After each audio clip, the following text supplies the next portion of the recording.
The first thing Hank Dalloway noticed was the cold. Not the cold of Christmas morning itself, he was used to that. He'd spent 31 winters riding through wind that cut like broken glass, sleeping in motels where the heating didn't work, waking up on frost-bitten mornings without a single soul to wish him well. No, this cold was different. It seeped under the garage door in a thin, desperate draft, carrying with it a sound he couldn't immediately name. A sound too small for the season. Too fragile for a man like him. Hank was 6'3", 240 pounds of weathered leather and old regret. He had a beard the color of iron shavings, a tattoo of a skull on his left forearm that he'd gotten at 19 when he thought pain was something to show off, and a reputation in 3 counties that made bartenders pour his drink before he even sat down. He was not a man people expected to cry. He was not a man people expected to kneel. But on that particular Christmas morning, in the blue-gray light of his cluttered garage in Millhaven, Tennessee, Hank Dalloway did both. Because curled beneath his workbench, wrapped in a Kroger grocery bag and an oversized men's flannel shirt that clearly didn't belong to him, was a child.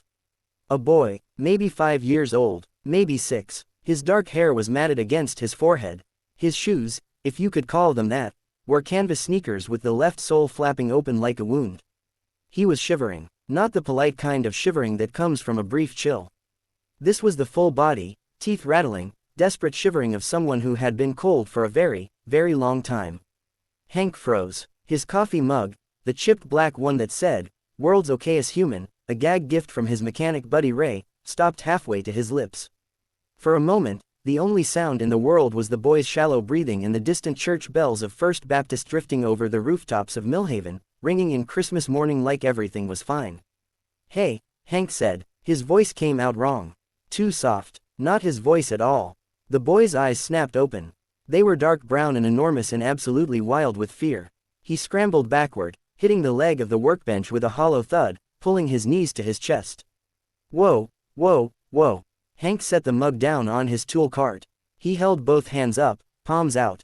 He was suddenly, painfully aware of how he must look, the leather vest with the patches, the size of him, the skull ring on his right hand. He'd spent years cultivating a look that made people give him space. He'd never once considered that space might be the most terrifying thing in the world to someone small and lost. "I'm not gonna hurt you," Hank said. He lowered himself slowly, carefully, until he was sitting on the cold concrete floor. Down at the boy's level. "See, I'm sitting down. I'm just sitting." The boy stared at him. "Didn't run. That was something. You want some hot chocolate?" Hank asked. The question surprised even himself. He didn't know why he said it. He didn't even know if he had hot chocolate. He thought maybe there was an old packet of Swiss Miss in the back of the cabinet, left over from God knows when. The boy's chin trembled, and then, barely audible over the church bells, he nodded. That nod, that single, tiny, exhausted nod from a child hiding under a workbench on Christmas morning, it cracked something open inside Hank Dalloway that he had spent the better part of 4 decades keeping sealed shut. His name was Marco. He told Hank this in fragments, between sips of the hot chocolate that Hank had indeed found, 2 packets, behind a rusted can of WD-40, and between long stretches of silence where the boy just stared at the steam rising from his mug as if it were a miracle. 6 years old. He had just turned 6 in October, he said, and he held up 6 fingers to be sure Hank understood, which made Hank's chest ache in a way he couldn't explain. He'd come from the house 3 streets over. The blue one with the broken mailbox. He knew his address. His mama had made him memorize it, he said, in case he ever got lost.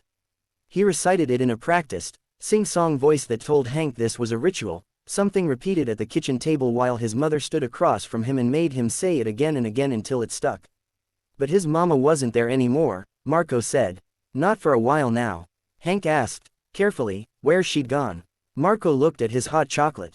She's sleeping, he said. She sleeps a lot. Hank understood. The way you understand something you wish you didn't. He'd grown up with a father who slept a lot too. Who had bottles lined up on the windowsill like trophies, who had a particular kind of sleep that smelled like ruin. He asked about Marco's father. Marco shook his head. No daddy. Just him and mama and sometimes a man named Derek who came and went and who Marco very clearly did not like, based on the way the boy's small jaw tightened at the name. How long have you been in my garage, buddy? Hank asked. Marco thought about it. Since the dark, he said. Before the bells. He'd been there since before midnight. 6 hours, at least, in the freezing cold. He'd found the garage unlocked, Hank cursed himself silently for that. He never remembered to lock the side door, and had let himself in and found the flannel shirt hanging on a nail and wrapped himself in it and crawled under the workbench because, as Marco explained with devastating practicality, it was warmer there and no one could see me. No one could see me. Hank excused himself for a moment. He walked to the far side of the garage, by the motorcycles, and stood with his back to the boy and pressed his fist against his mouth. He was not a man who cried. He had established this as a personal policy sometime around age 9, when crying had proven to be entirely useless against the specific hardships of his childhood, and he had not revisited the policy since. He revisited it now. He drove Marco home in his truck, not his bike, because it was Christmas morning and the boy was 6 and half frozen and needed a heater blasting in his face, not wind. Marco sat in the passenger seat with his hands wrapped around the now empty hot chocolate mug. Hank had let him keep it, and watched the sleeping town of Millhaven roll past the window with an expression of old, quiet exhaustion that no child should ever wear. The blue house with the broken mailbox was worse up close.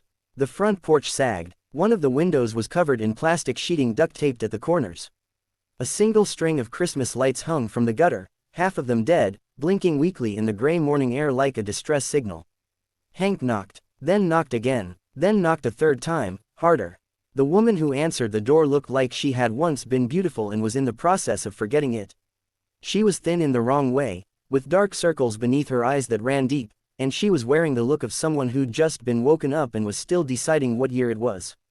When she saw Marco, she made a sound that wasn't quite a word, just a broken, ragged syllable of pure relief, and dropped to her knees on the porch and pulled him against her chest so hard that Marco made an oof sound but didn't let go of the mug. "I'm sorry," she kept saying. I'm sorry, baby, I'm so sorry." She looked up at Hank over Marco's head. Her eyes were raw. "He was in your garage?" "Yes, ma'am." She closed her eyes. Something flickered across her face. Shame, grief, a complicated calculus of emotions that Hank didn't feel he had the right to interpret. "I have a problem," she said. It was the most honest sentence Hank had heard in years. Not a defense, not an excuse. Just truth, plain and devastating. "I know," he said. "I had one too." She opened her eyes. "Different kind," he said, "but same bottom."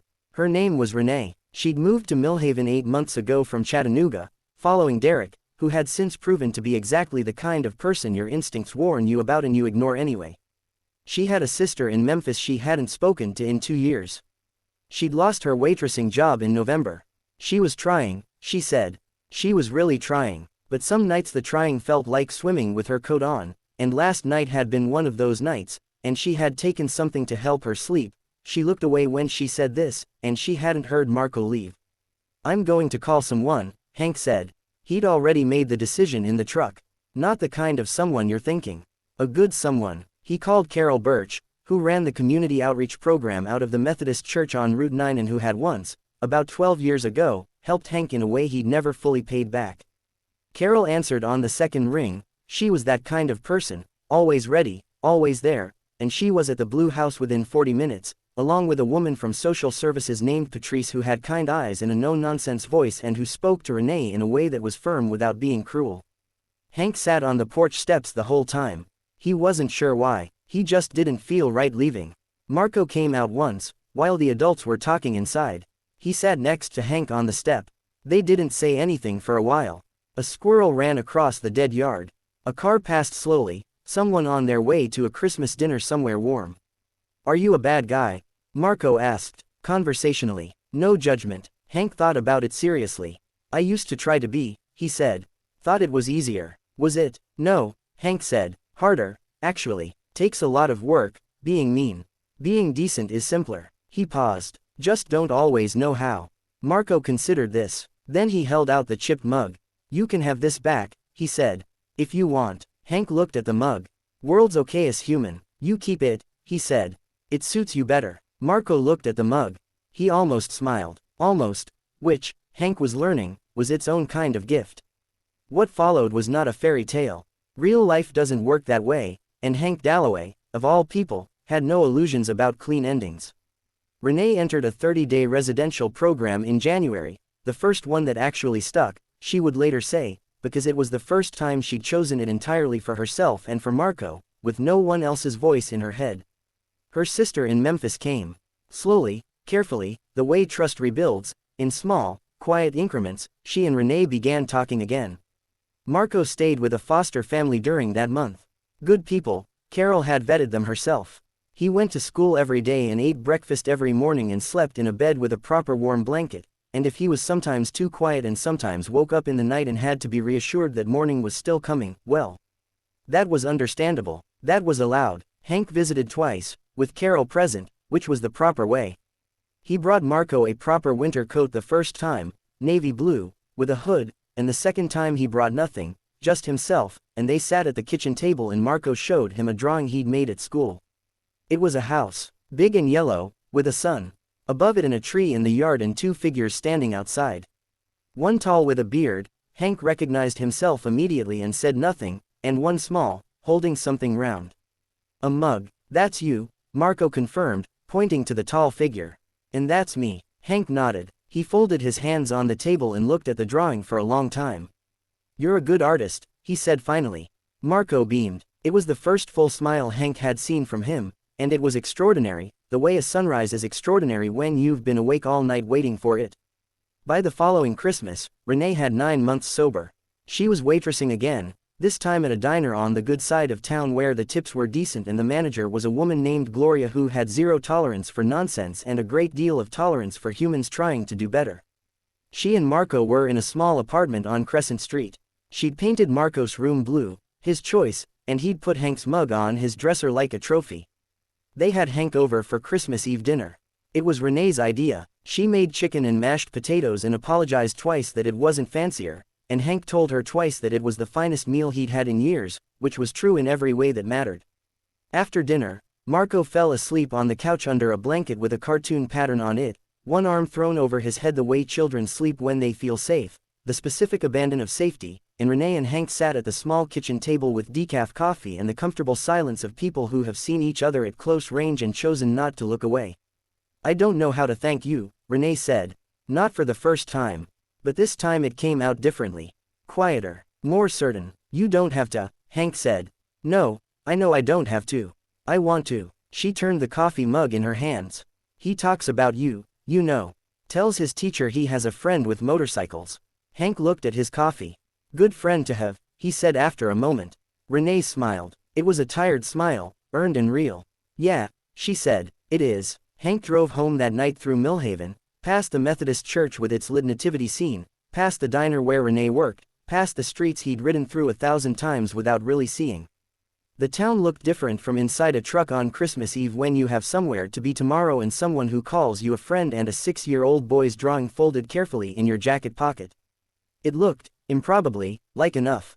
Hank Dalloway, who had spent 31 years believing he was built wrong for softness, parked in his driveway and sat for a moment in the silence. The garage light was on. He'd left it on by habit.